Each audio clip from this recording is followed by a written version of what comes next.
back to episode 6 of Access Blockbusters Pod. We hope you're doing well, and thank you so much for tuning in this week. We are super excited. We got a really fun episode. My name is Access Blockbusters, and with me today is my good co-host, I can't speak, CM, and would you like to introduce yourself for this week? What is your name for this episode? What's up, guys? It's Capuchin Monkey here. Excited to be joining you. Thanks for tuning in. All right, so we got a really exciting and fun episode today. To be quite honest, there really hasn't been much that's been going on this week. We were recording this on Thursday morning. There was a Dune trailer. We did see the Dune trailer. I think it was awesome. I know that Mr. Monkey does as well.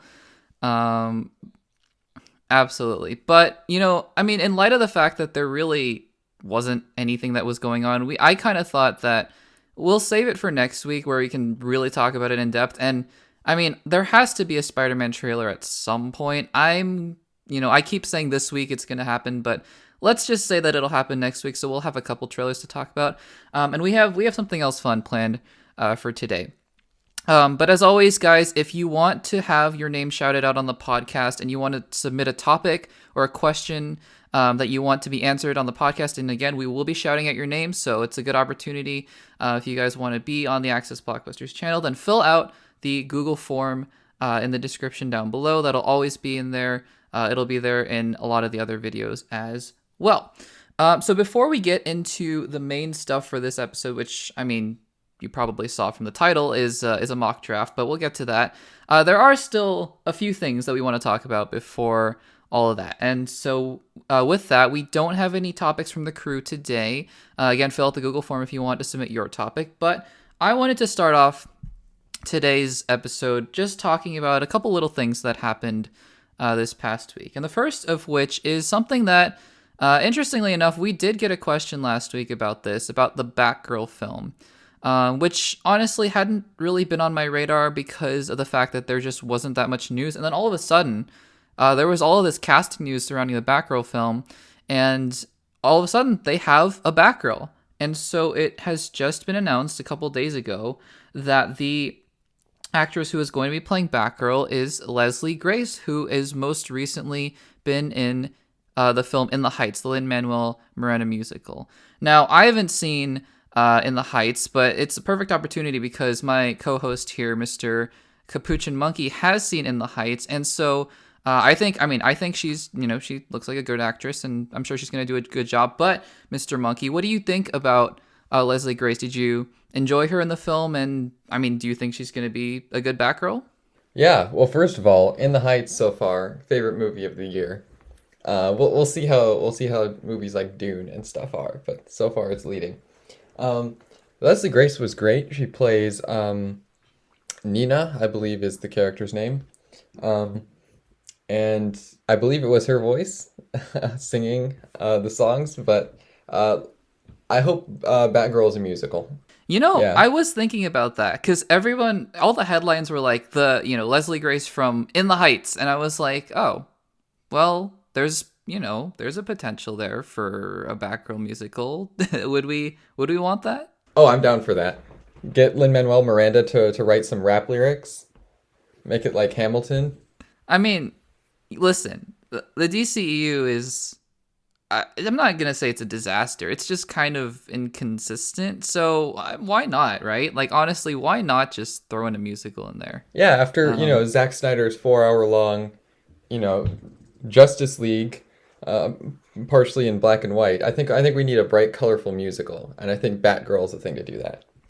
Yeah. Yeah. Sure. Any particular things like I don't know. Did she have to do any stunts in that movie? I'm gonna presume she didn't in the Heights, but do you care about spoilers?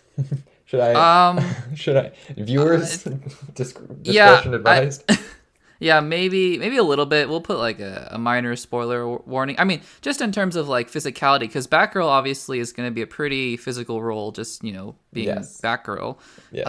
So anything in the Heights that kind of prove that she could do that? So at near the end of the film, there is an incredible scene. It was probably my favorite scene in the whole film, where Nina, who is the character played by Lisa Grace, and her boyfriend Benny are dancing, and they dance out the window, and Oh. suddenly the entire building like shifts sideways. So they're like dancing sideways on the building. It's like fantastically done. The cinematography is beautiful, but I assume there was some wire stunts or something involved in that. But that's So like a Doctor Strange Inception sort of thing. yes, exactly. But there's zero explanation for it, Oh, which okay. yeah, in some cases is more interesting than magic. Yeah. So I guess our bottom line is look forward to a Doctor Strange musical version of Batgirl. Is probably what we're pitching here. Exactly.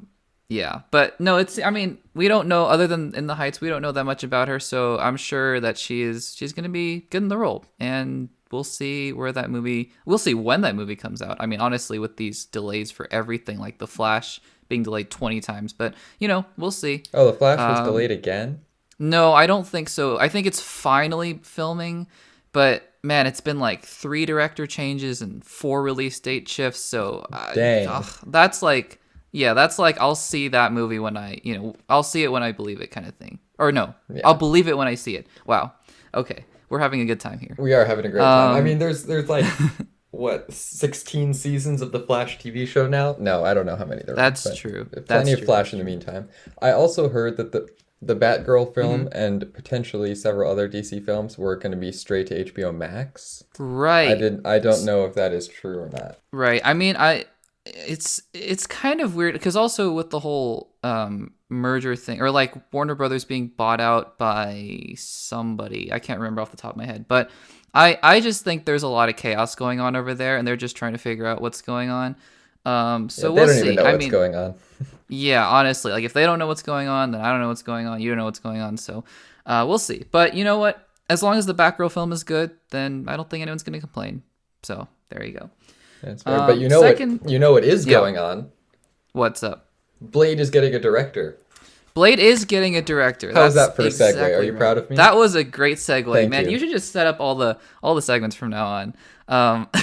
But yeah, so it's been interesting because all of the other MCU films that have been released or not released, but entered production thus far have gotten, pretty decent bits of news here and there. Like even Ant-Man and the Wasp: Quantumania, Michael Douglas is back for filming, and there are rumors of Yellow Jacket in the film and all that sort of stuff. So like exactly, right? Especially with that Yellow Jacket helmet in the void. Do you see that? Oh, no, I didn't. Yeah, apparently there was a giant Yellow Jacket head just sitting in the void, which was in Loki kinda episode interesting. 5. Yep. Mm-hmm. Interesting. Kind of interesting. But anyways, like all the other films except for maybe Fantastic Four, which is way off of the future, have pretty much been getting updates and news except for Blade. It's been really interesting because since they announced the film in 2019 at Comic-Con, ever since then, aside from Mahershala Ali being Blade, there's been basically nothing. And I don't even think the film has a release date as of yet, which is really interesting. But finally we got news that, and I'm going to butcher this name so badly, but I believe it is Bassam Tariq. How did I do? I'm not sure. But anyways, yeah, no, we are finally getting a director, and I mean, again, a relatively unknown director. And that has been the case with a lot of the MCU talent and behind the camera, which is totally fine. Like we got Russo brothers, we got James Gunn before Guardians of the Galaxy. So I really don't have a frame of reference for him, but he, in all of the news headlines, has been cited as the director of a film called Mogul Mowgli, apparently, which apparently is pretty good, I think, at least from the headlines that I've been seeing.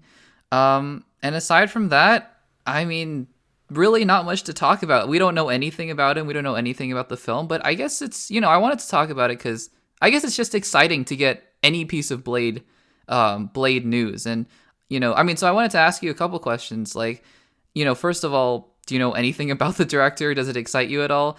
But then secondly, are you excited? Like, how excited are you for the Blade movie just in general? I have never seen, like, I know they made like the whole Blade trilogy before the MCU even got started. I haven't seen any of those. I am interested for the film.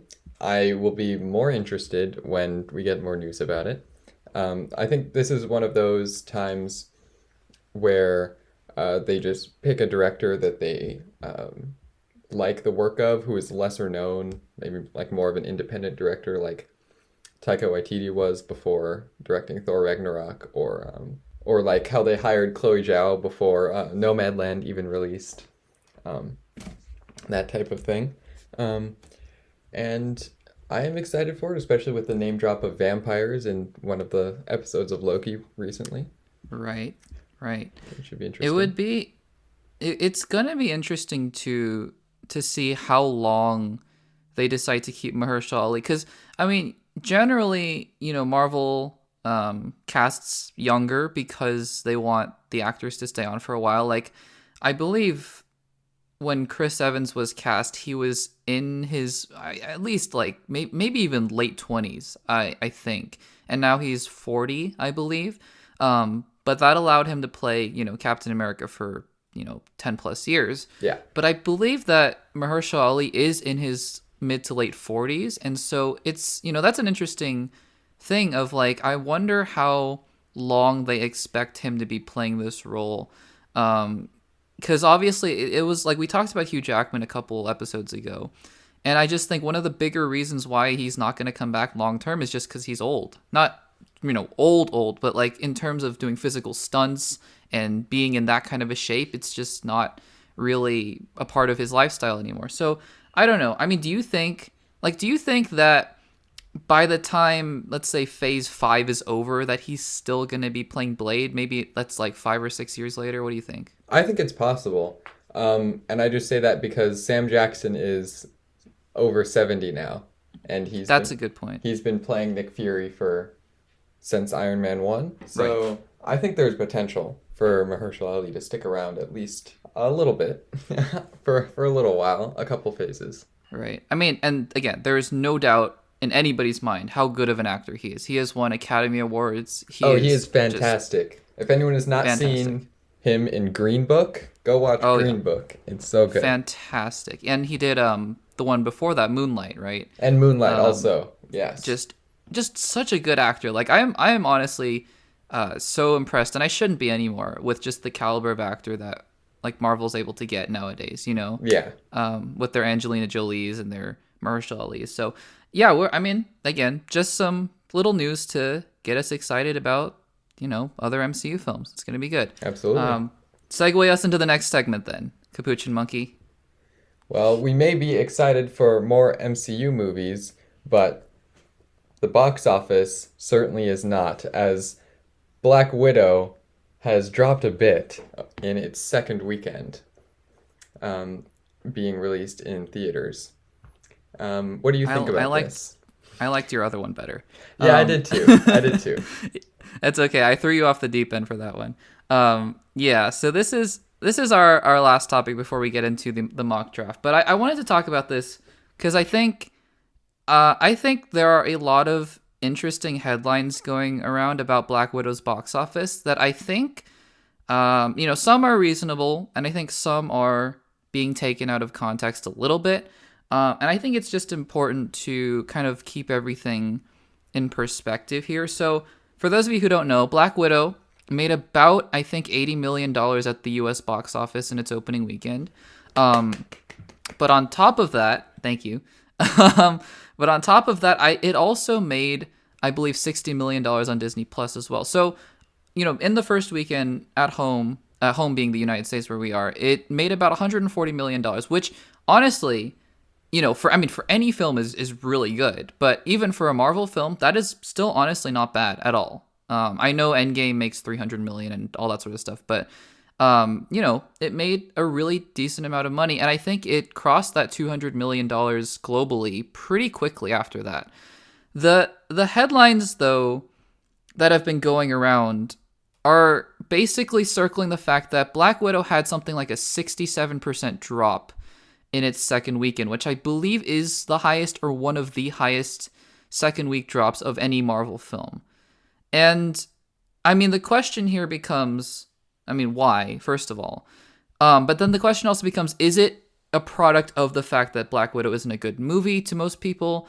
Is it a product of the fact that Black Widow, this is like a new normal for Marvel, that maybe their movies just aren't interesting to people anymore after Endgame? Because this is the first movie after the Infinity Saga wrapped up. And I'm pretty sure that, Spider-Man Far From Home kind of rode the high of Endgame a couple months after that film came out. So it had a bit of a boost. But then Black Widow coming out over 2 years later, might have had some problems. So the questions become, why did this happen, and is it going to keep happening? I'll quickly just give a couple thoughts and then I'll turn it over to you. But I think that there are a lot of things to keep in mind here with this box office drop. But I do think that the important thing to note here is that this, again, given the fact that anything could change within the next year, in terms of how Disney releases their films, Disney Plus and the same day streaming and all that sort of stuff. But I do think that if we're going to assume that someday the theaters will return to normal, some semblance of normalcy, and Marvel will release their films in that same way, that this is an exception and it's not the rule anymore. And I say this because, not to get too real worldy here, but the pandemic is still very much a thing in the United States, at least, even though, things are getting better. And I think that while people are feeling a little better about going to the theater, it still might be an indication that for people like us, for example, I have not seen Black Widow again in theaters, and I don't think I expect to, simply because of the fact that, just continuing to go to the theaters over and over again like I might have normally maybe isn't something that I or, a lot of other people might be comfortable with at this point in time. And I think that that's one of the big factors that were reflected in the second week drop. The fact that people were like, yeah, we like the diehard Marvel fans and the big fans were like, we wanted to see it first and then we're good. Like, we went to the theaters and it was great. And obviously the second thing is the fact that it released on Disney Plus at the same time. Now, the thing about the Disney Plus release, I believe the fact is that if you buy it once for that $30, then you get to keep that movie indefinitely. And I believe that was the case with Mulan as well, which I made the unfortunate decision of using the Premier Access, and that was a mistake. You can go check that review out. It was not a good time. But all that to say is that, people will buy the movie for $30 and they'll get to keep it and watch it for as many times as they want. And that obviously will hurt the amount of money that they can make. Because again, if you watch the movie 2 or 3 times, you've made your money back. Just like that. And so I think that, look, it's not a great sign necessarily. It's not like we're jumping up and down for joy that Black Widow made $80 million at the theaters this weekend. But at the same time, I also think that it's just about context and it's about perspective and realizing that, again, this is not an Avengers Endgame level movie for one. It is, releasing on Disney Plus at the same time too. And also the pandemic is still going on at the same time. So again, those are just my quick thoughts. But I'll throw it over to you, Mr. Capuchin Monkey. Is there anything that you think, do you think this is going to continue with Shang-Chi? Do you think Shang-Chi is going to suffer the same way? Eternals, what do you think about that? Yeah, those are all great points. I think, especially with the Disney Plus thing, people who want it, as soon as it was available, they can just buy it on Disney Plus, and then that's them spending their money on it. So you aren't going to see, repeat viewings or anything showing up in the box office money for subsequent weeks. I also think that because it's on Disney Plus so early, the quality of pirated copies of the movie is significantly higher, and therefore people are more likely to just pirate the movie, which I think could be a contributing factor. And also, I think if Disney had employed a release strategy more like Warner Brothers, where they're releasing it in theaters for, I believe, 30 days or a month or something like that, and then releasing it on HBO Max, that allows for people to go who want the theater experience to have a longer amount of time to go do that before just deciding to purchase it on streaming. And that could also be a factor, I think. I don't think that Disney's pay $30 as soon as it's released strategy worked out the best for them in this case. Right. And I think depending on what the new normal situation is, because I agree. I think that with certain studios saying, yeah, we're going to just put out our movie in theaters for like 30 to 45 days and then you can stream it and whatever. I think that's closer to what a new normal might look like at some point in the future. I think that unfortunately Black Widow was in the position where it just got caught in a lot of different circumstances. And, again, the box office will be affected. Like, it's not going to make, I don't think, and I could be totally wrong about this, but I don't think Black Widow is going to make $500 million. I would see it optimistically at 400, 450, maybe, tapping out. Again, it still has to release in a bunch of global markets, but again, the world is a crazy place right now, so we'll see how that goes. But, when we look back at the box office numbers, we're not going to see it and go, oh, it's like Incredible Hulk, which made, I think, like $300 million or something. Like, oh, it's like Captain America 1 box office. Like, nobody, is going to really look at it that way because it's just a very different time and a different place that it was released, Yeah, exactly. And I think as the vaccination rates continue to increase and everything, and people become more and more confident in going to theaters, I think this will happen. And with the addition of not being released on Disney Plus as well, I think Shang-Chi and Eternals, and especially by the time we get to Spider-Man No Way Home, there's going to be a lot more money to be made for Marvel. Right, absolutely. So, we're not very worried, is our bottom line. I mean, again, Marvel and Disney, they're doing just fine. So those were our thoughts on the Black Widow podcast, and now we are going to be moving into the main segment for today's podcast. So again, there wasn't a lot that happened this week, and so we were kind of thinking about what would be something fun to do instead. And so because there are two people here, we've done this before, I believe, in the past, right? I think we did this once at some point, but we are going to be doing an MCU hero mock draft. And so the way this is going to work is I have laid out 28 MCU heroes from Iron Man 1 to Loki. So we're going from Iron Man 1 to the end of Loki, including, Black Widow, but not many new characters were in. I mean, I didn't include Yelena because I don't really know what she is yet, and she's kind of an anti-hero. But anyways, this is specifically going to be a hero draft. And so there are 28 characters here. And how this is going to work is CM and I are going to take turns picking characters and maybe talking a little bit about why we think we want the characters and all that sort of stuff. And at the end of the rounds, we're going to have 14 characters apiece. And basically, we are going to be picking the characters with the criteria in mind of we are trying to beat the other team in a physical fight.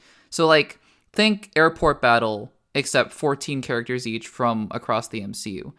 Another stipulation that we had is that, so like, for example, we're going to have an Iron Man, right? Iron Man's on the board, but we have to specify which movie they're coming from. So we can't pick like, a Hulk, like if we want the Hulkbuster Iron Man, we have to pick Age of Ultron Iron Man, for example. And that, I mean, that way it allows us to go, like, we can have Captain America Sam Wilson, we can have Infinity War Thor, or Endgame Thor, I guess, if you really want Endgame Thor.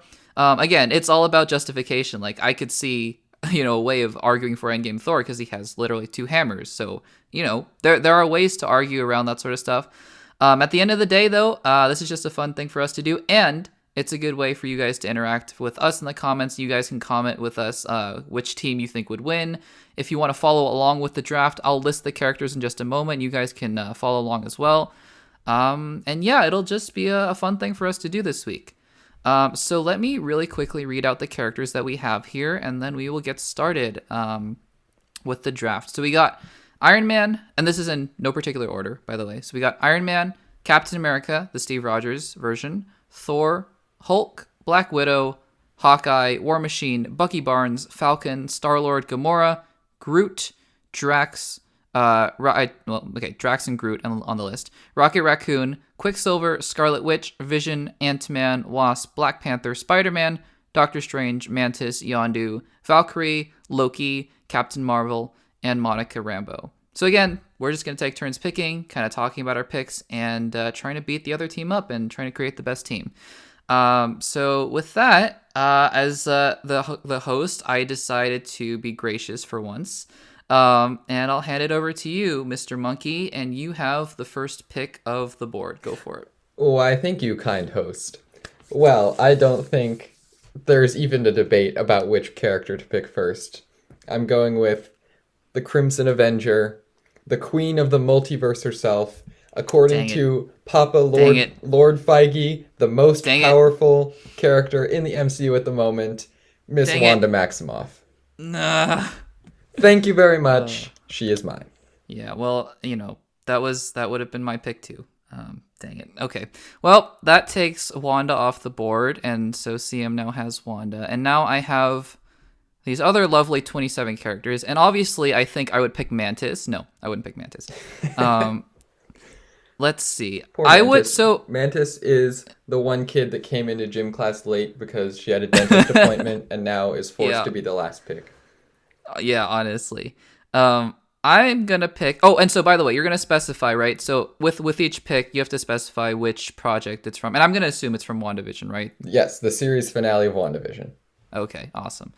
If you guys hear clicking, we're just typing out our things on a spreadsheet. So, okay, well then in that case, very tempted to take a couple characters here because I think that there are a couple that are pretty up there, and again, I have to put my preferences aside for how much I like the characters in the actual movies. But in the end, I think I will be taking Captain Marvel. I think that Endgame Captain Marvel, as much as I hate her in that movie, her, like, Brie Larson's performance, I also think that she is just ridiculously overpowered as well. And it was only because of screenwriting and Endgame that she didn't rip Thanos in half, and also Scarlet Witch, because that would have been my pick as well. So I will be taking Endgame's Captain Marvel. That's my pick. Solid choice. I think she's up there in power level, that's for sure. All right. Next pick is yours, good sir. Next pick is mine. All right. Well, back to WandaVision. During the series finale, when Agatha is explaining to Wanda how much power she really holds, she explains that Wanda has power that is even greater than that of my next pick, who is Sherlock Holmes. Just kidding. The Sorcerer Supreme, Doctor Strange, my guy. Benny Cumberbatch, I'm taking him. And I will be taking the Infinity War. Well, I guess Endgame. It doesn't really matter.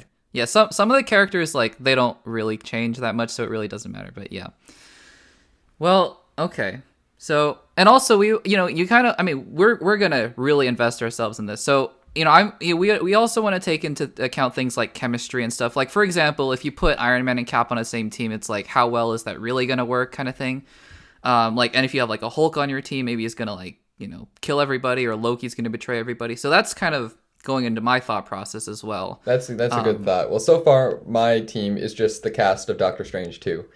That's true. You got Team Magic over there, and it is looking very good. I will then be taking... I think there's a pretty clear fourth choice. I think these are like the top 4 characters on the board, I'm pretty sure. I think you know where I'm going with this. The God, or the Lord of Thunder himself, as Jeff Goldblum crowned him. I will be taking Thor, and I will not only be taking Thor, I will be taking the Infinity War Thor, who enters into Wakanda just in a blaze of glory. So it looks like you got Team Magic over there, but I'm just gonna go for Team like Blue Lightning, Blue Power, like wizards from space kind of thing. Actually, I'm gonna call you Team Sparkles. Team Sparkles, there we go. So you can be Team Magic, I'll be Team Sparkles. There we go. Yeah. All right. And as we know from Endgame, Thor likes that one, so I think they'll work pretty well together. Yeah. There we go. There we go. All right. Next pick gets a little bit trickier. I am going to go with a character who was literally designed to be the perfect, not soldier, but the perfect body. Have the most power. Be an android that ended up falling in love. Maybe we don't need power. Maybe we need more love. But either way, this character has a balance of both, so I'm picking Vision from... I guess he didn't technically exist in WandaVision, so we're picking the Infinity War version. Are you sure, man? Because that one got killed, so I don't know about that one. Yeah, actually, that is a good point. That's a good point. We'll take the Civil War Vision, who accidentally paralyzed Rhodey. Oh, there we go. Yeah. That means that I should probably be avoiding War Machine on this draft board then. Maybe a little bit. Yeah, maybe. Man, are you sure you don't want the Halloween episode Vision? Because he was, I mean, oh, man. he looked pretty. That he could have been, yeah. Dang. All right. Well, we took basically all of like the god level characters off the board at this point. So now we have a bunch of random like alienish characters and like human characters on the board. I think I will then okay. So going with the thought process, like I'm looking at my roster with Thor and Captain Marvel, and I think that Hulk is a great character. But he also, I mean, in terms of the MCU, gets his butt handed to him like over and over and over again, depending on what version there is. And he also doesn't get along with, like, the more powerful he is, the less he gets along with other characters, which is a problem, I think. That is a good point.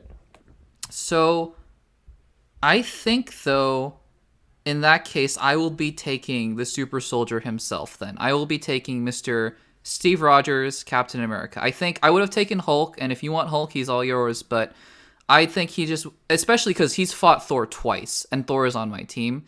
So I think we need a leader. We got a captain already, but I'm going to be taking the real captain of the MCU, Mr. Steve Rogers, Captain America. That's my next pick. Perfect. And I'll be taking the Endgame version as well. With the I mean, we can give him the hammer. Maybe doesn't really matter. He's still Captain America. So that's true. All right. And Thor has the hammer anyways. Has a hammer, so like they can share if they want. So that is true. All right. I think you could always take Mantis, man. I'm telling you, you can always take Mantis. Yeah, maybe I'll go with Mantis. She looks a little lonely down there. Okay. After giving it some thought. I think you've taken Steve Rogers. I am going to take the other mogul of the MCU, the man who started it all, who's fought alongside all of the Avengers, the one who accidentally created his own worst enemy in Ultron. And I'm going to go with Mr. Tony Stark.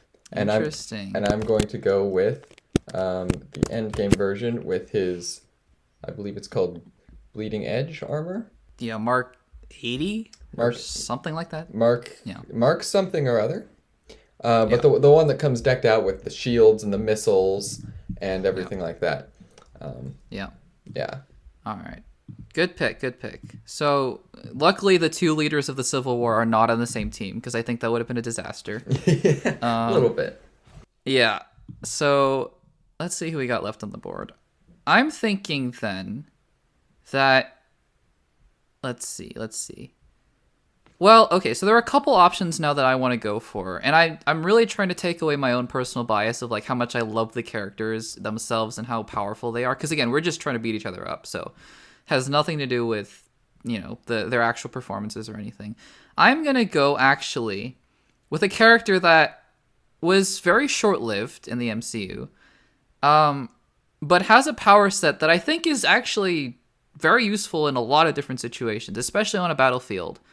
And so, rest in peace, Pietro Maximoff. I am actually going to be taking the brother of the Scarlet Witch, and I'm going to be taking Quicksilver, obviously from WandaVision, from Age of Ultron. And that will be my pick. I'm going to take Quicksilver from Age of Ultron. Dang it. I was going to take him Were you next. thinking about that? Yeah. Next, I'm going to go, am I allowed to count the army that a character commands, or just the character themselves? No, wait. I'm looking at the list. Oh, I see. No, you can't. Nope. Okay. Nope. Just the individual. The individual. I see where you're going with that. Nope, just the individual. Okay. Well, out of the characters that are left, I think one of the most effective and most interesting, and one of my favorites, the king himself, who Nephaphysis. Black Panther. Good accent. Thank you. Good accent. People There of you go. Wakanda, please don't be offended. I'm sorry.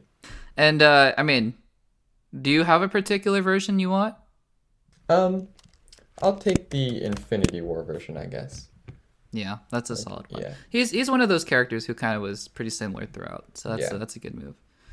All right, the board is clearing off. So just a quick recap for you guys at this point. I got Captain America, Thor, Quicksilver, and Captain Marvel. And who you got so far on your board?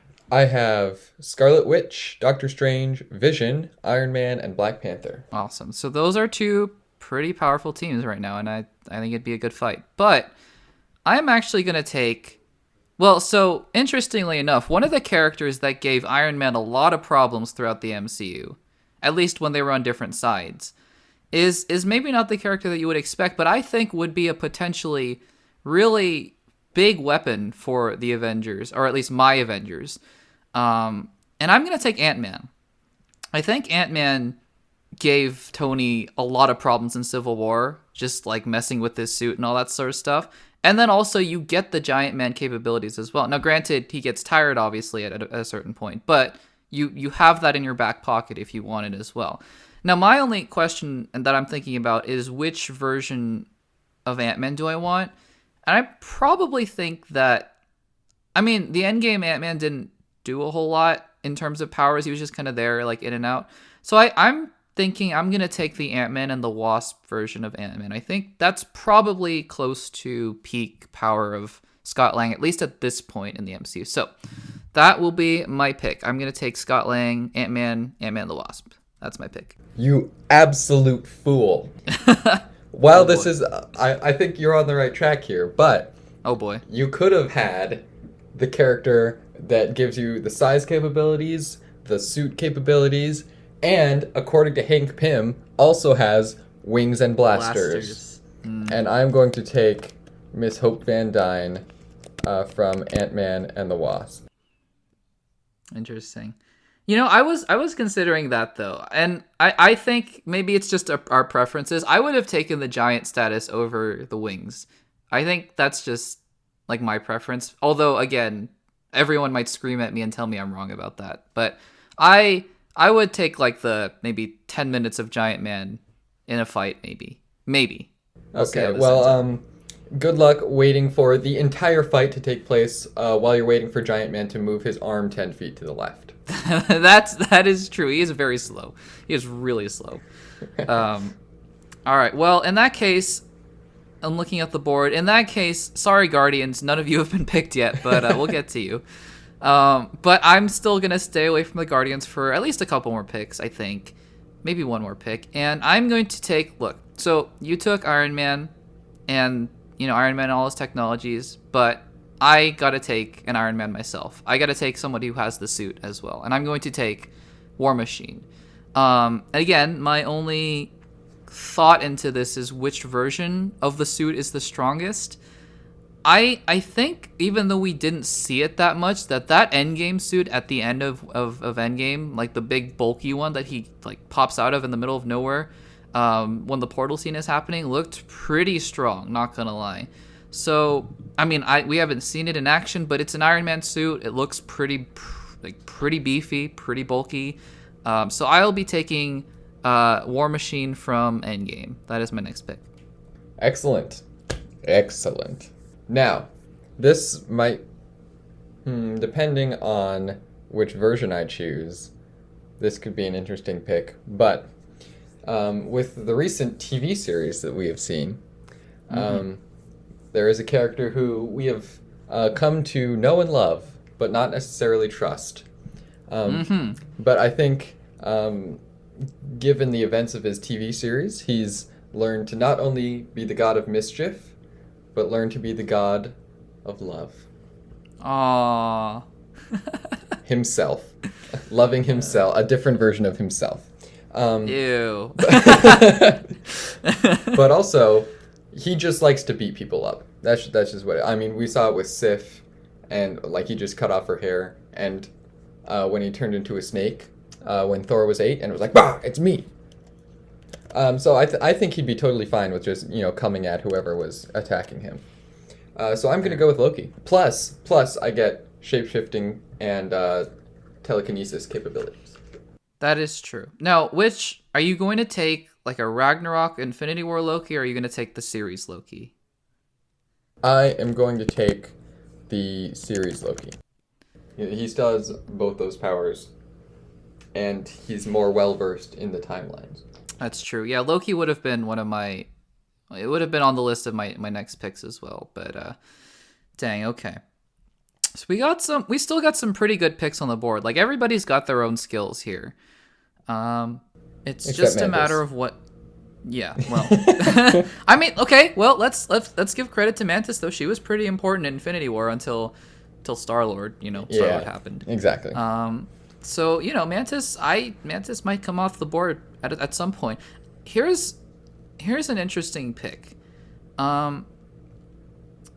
Well, okay, no, so I have a couple picks in mind, and I'm hoping you're not going to take the other one of the two next round. So if you do, I'm going to be very upset at you. Okay. But I am going to take the first of the two picks that I really want off the board for me, and that is going to be, I guess I'm just stockpiling captains, honestly, at this point, because I'm going to be taking the third captain on my team, and that is going to be Sam Wilson's Captain America.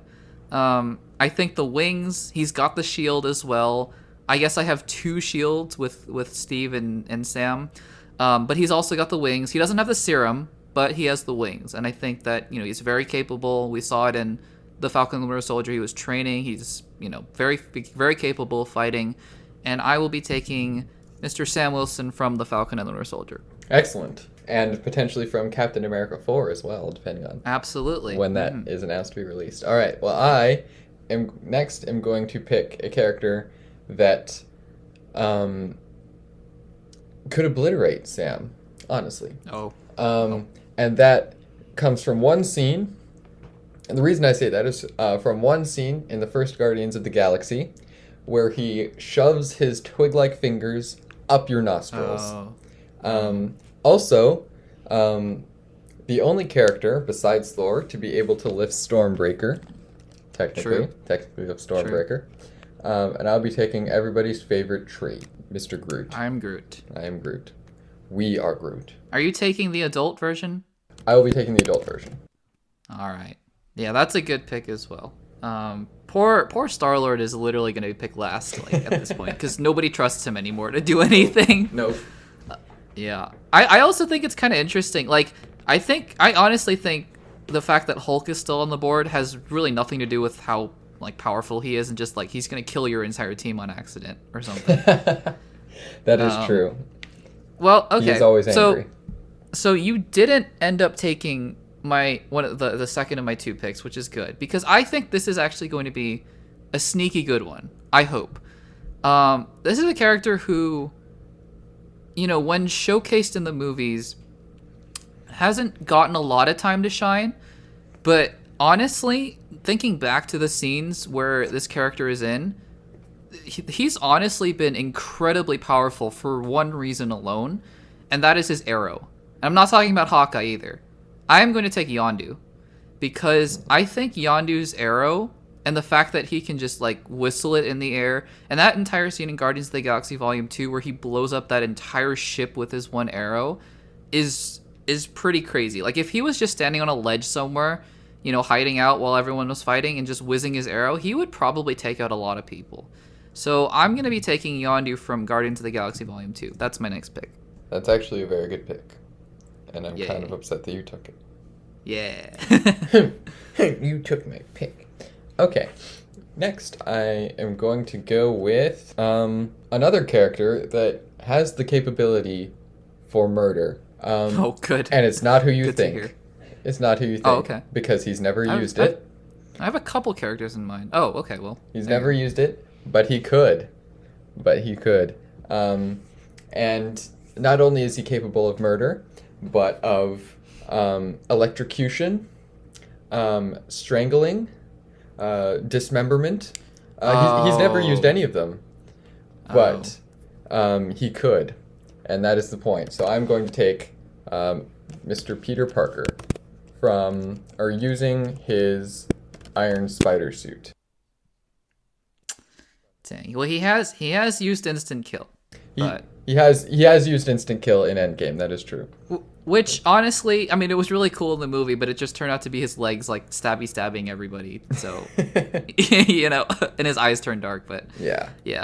All right. Well, I've been avoiding Hulk like the plague, but it might be time to take him. Maybe.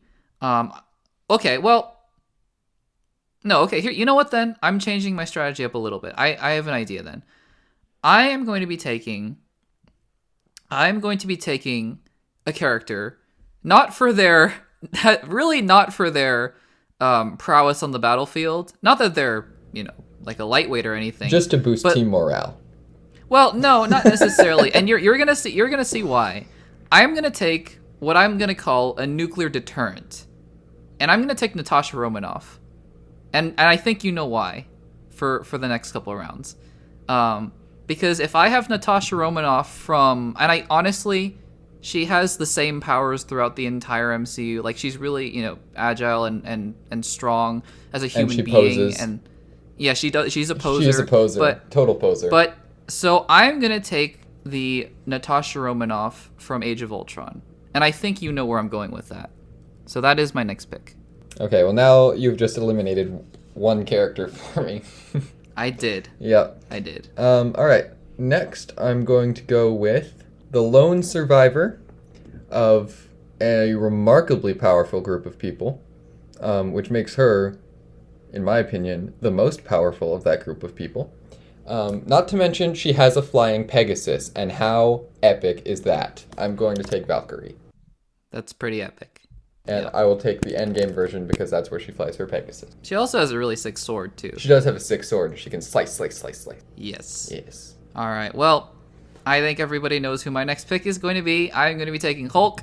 Thank you very much. And I guess to specify, I would have to take the Age of Ultron Hulk, because if I took the Avengers Hulk, I think he would kill everybody, so, like on my team. So I think I'll take the Age of Ultron Hulk, who I think, like I've been saying, and we've been talking, like they kind of nerfed him throughout the MCU a little bit. Yeah. But I still think he was pretty high on the power scale when Age of Ultron was going on. So I will be taking the Age of Ultron Bruce Banner Hulk. Awesome. Actually, because I have Scarlet Witch and Vision, and other characters that use forms of energy, such as Doctor Strange and Loki, I think it would be to my advantage to take another character who can make good use of that energy.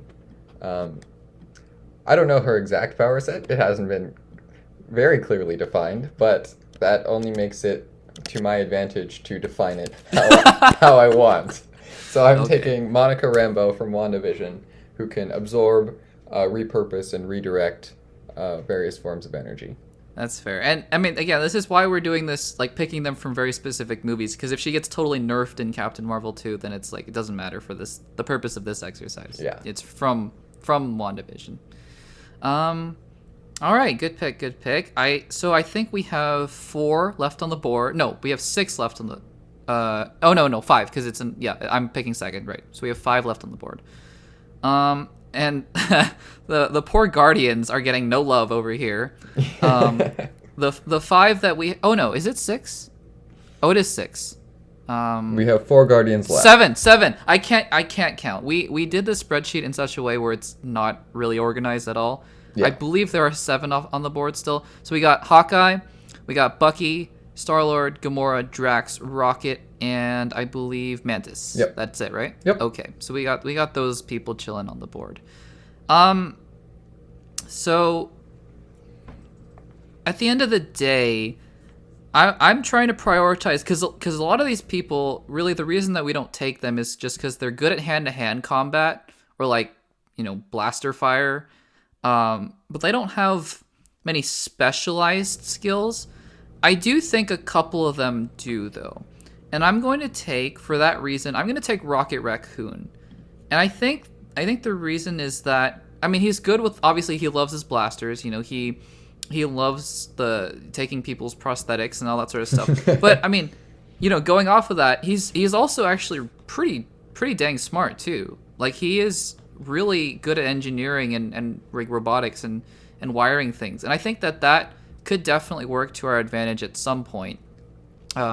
Maybe he can buff up War Machine's suit or something. I don't know. But yeah, so I think I will be taking Rocket. I don't think he has a specific version that's any better than the others, so I'll take Guardians 1 Rocket. I don't think it matters that much. So yeah, I'll be taking Rocket. That's my next pick. Okay, well you just ruled out another character for me, because if I pick Bucky, he's going to end up armless by the end of the battle. That's true. So I'm going to take another character who's good at hand-to-hand combat, and it's not Drax. It's Gamora. Okay. I think Gamora is the best option. She has another sword that goes slicey slice, and I think she and Valkyrie could really tear it up out there. Really tear it up. And I'm going to pick the... I don't think it really matters for her either. Guardians 2 version. Okay. Yep. Fair. All right. Let's see who we got. Of course, Hawkeye's left on the board. Poor guy. Well, I just don't want to hurt him because he has a family, He does, but somebody's... But you know what, though? Maybe he doesn't have a family. And maybe that's going to be my next pick, because I'm picking Hawkeye from Endgame. So maybe he doesn't have a family, Mm-hmm. And what happens when you take away Hawkeye's family? He is mad. He is just upset and slicing fools in Japan, and he's just killing people. And he also was, he used the bow a few times in Endgame, though not that much. But he has that sharpshooting capability. He, just like slicey Gamora, he also has a pretty sick sword. So I actually think I will be taking Hawkeye. I don't think he... Sorry, Bucky fans, by the way. I know a lot of you are out there, but he's still on the board. But I will be taking Hawkeye from Endgame. That is my next pick. That's actually a pretty good pick. All right, next. Thank you. Let's see, next. We have, just to recap, we have Bucky, Star-Lord, Drax, and Mantis still on the board. Yep. And I think we've been, crapping on her this entire time. But she does provide some useful assistance if, she's propelled up to somebody's head by Doctor Strange or something like that, who is also on my team. You do have Doctor Strange. Or Scarlet Witch, or someone can move her up there. And she can just put those fools to sleep. Or even Loki, right? Loki can do that now, I think. Oh, can he? Like with the because remember maybe not this Loki, but the classic Loki did open up some portals in the void and get them out. So maybe your Loki could do that too. Oh, then we could have a tag team. So I'm going to pick Mantis from Infinity War because that's where she demonstrates her ability. Very good. All right, we got 3 picks left on the board, and this is basically my last pick because whatever CM picks the next round, I have to take the other one. So, look, I mean, I have a feeling I know who's going last. I think you do too, right? Looking at these 3, because, so we got Bucky, Star-Lord, and Drax. And look, I mean, no offense to that character who we all know who it is, but he really doesn't do anything other than, stab a couple people and be shirtless. So, yeah, so it's between the other 2 for me. And I think that while, like you mentioned before, I got Rocket on my team, it might be a liability risk for this dude. I also think that he actually possesses... Now, okay, here's the thing, though, actually. So here's what I want to ask, and I guess we're making up the rules right now. I know this is a hero tier list, or not a tier list, a hero mock draft. I would have let you take the villain Loki if you wanted him. Are you gonna let me take Winter Soldier Bucky, or does it have to be a good version of Bucky? No, you can have any version of Bucky. You can even have Kappa 1 Bucky if you want. Oh, I don't know about that one. sorry, man. He just he was kind of taller than Steve for like 20 minutes, and then he wasn't. Yeah.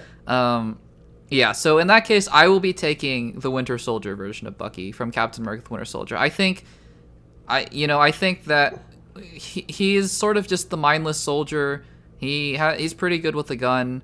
Obviously, his arm is cool. And there is a chance that he ends up murdering everybody on my team because, I don't know, Zemo comes in and ruins everything. But at the same time, I think out of these three, I think he would make the most sense. And also, I got both Sam and Steve on the team, so if there were ever a chance to get him out of that mind control, I think I got it. So we're going to take the Winter Soldier, Bucky Barnes. All right. Now I am stuck choosing between the two characters who refuse to work with anyone. Yep. All right, so we have Star-Lord and we have Drax. But the dilemma here is one of them has blasters and one of them only has knives. But one of them can stand so completely still that he becomes invisible to the naked eye. And I think that's a really useful skill in battle. So I'm going to be taking Drax the Destroyer. Specifically the Infinity War version where he is standing so completely still that he becomes invisible. I can't tell how serious you are right now. I really can't. I'm completely... Did he disappear in Infinity War? Because I didn't see him. Well, he was... You know what? At this point, between these two picks, no offense, Star-Lord, Chris Pratt's really funny, but you guys kind of don't...